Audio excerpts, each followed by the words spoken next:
It's quite the understatement to say that life on the Western Front during the winter of 1914 was unpleasant. Both the British, French, and Germans by this point dug in their trenches, rendering the war more or less a stalemate. From the North Sea coast all the way to the Swiss border, there were gigantic networks of trenches on both sides.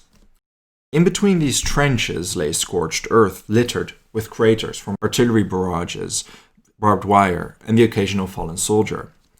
The life of soldiers in these trenches was pitiful. Due to ground and rainwater, there was a constant puddle soaking their boots. Rodents roamed freely with rats, fleas, lice, and mosquitoes. Add to this entire experience the continuous artillery barrage, shelling, and the firing of machine guns. It was absolutely horrible. The charges these soldiers were forced to commit to are all too well known. Once they left their trenches, they'd be easy pickings for the hostile machine gun fire. By December 1914, the war had been waging on for just 5 months, but the losses had already been enormous for both sides. Pope Benedict XV that month had been elected to the papacy. His first encyclical was a plea to end the war, or at least to guarantee a Christmas truce. This plea was initially refused by the Allies. Amidst December, the temperatures plummeted below zero. On Christmas Eve, a freezing night, some scattered fire sounded, but there wasn't an assault or charge from either side. During this cold night, the Germans were the first to start celebrating Christmas. They drank schnapps, typical strong German alcoholic drinks, and smoked their cigarettes. Here and there, they lifted a Christmas tree and lanterns above their trenches, placing candles in front of them, and somewhere they started singing Stille Nacht, Heilige Nacht.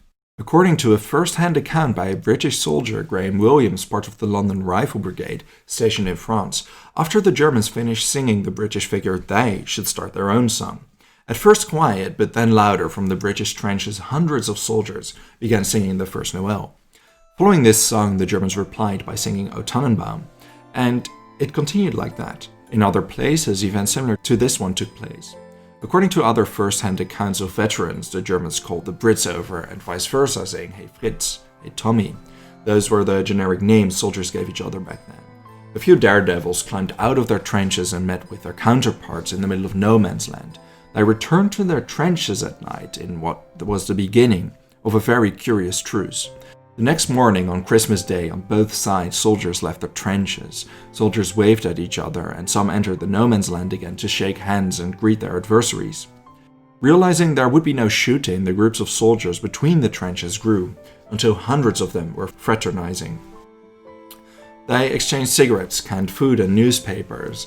There are accounts that soldiers even played games with each other, such as football matches and cards.